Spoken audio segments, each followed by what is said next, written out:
Morning. Welcome to Thinking is Contagious.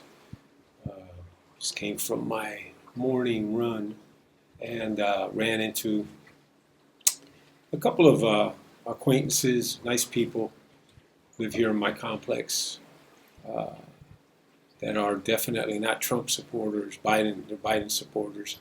And we had a little conversation going, and post office came up, and uh, a few things came up. We talked a little bit of philosophy. It was a pleasant conversation. They're very nice people. We just have political differences, views, which is fine. That's what makes the world go round. Anyway, a couple of things that I found interesting was one of the comments that they made to me was that they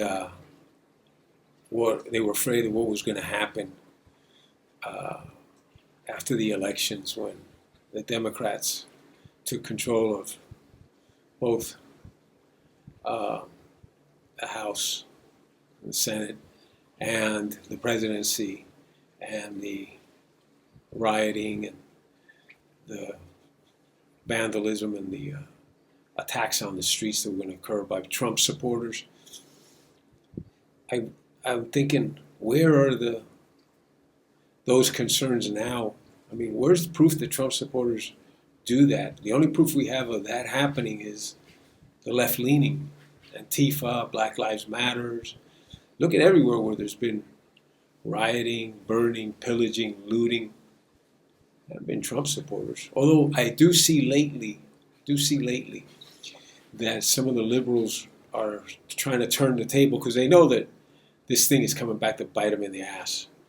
And this thing about the protesters and their rights to protest, they see that they're losing, that Trump's gaining on them, and Trump's passed them in the vote. So what they're doing now is they're trying to rewrite the narrative, and they're saying now that those are not really protesters, that their protesters are peaceful, that those are not Antifa or Black Lives Matters protesters. Those are white supremacists masquerading as Antifa and Black Lives Matter, and they're the ones that are doing all the damage and killing and shooting police officers, and that's their new narrative. I guess they see that the other one, this allowing this and playing up and condoning these actions up till now has cost them the election, and they're desperate. This is the final nail in the coffin. This is where you know the election results already. When you see stuff like this, that all of a sudden, 40 days before the election, they're trying to rewrite and erase what they were talking about just a week ago. So I think the handwriting is on the wall. We know what's coming. And I think that it bodes well for all of us who are against this left-leaning socialist influence that's trying to infiltrate this country at the highest level. It already has a strong foothold in this country, but it's trying to infiltrate it at a higher level at this point, and we're seeing through it, and we're not going to allow it to happen.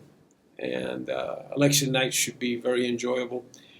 I don't think the aftermath of the election is going to be very enjoyable because you're going to see the Black Lives Matters and the Antifa and the hate Trump people. They're going to take matters into their own hands because they won't be able to accept. It's what Hillary said to Biden. Hillary's no dummy. She sees what's coming. She says that don't concede the election. She knows he's going to lose. So she's telling him don't concede, just keep fighting. That'll allow anarchy to continue on the streets, and let's extract our pound of flesh. So that's the liberal mindset that exists today, in my opinion.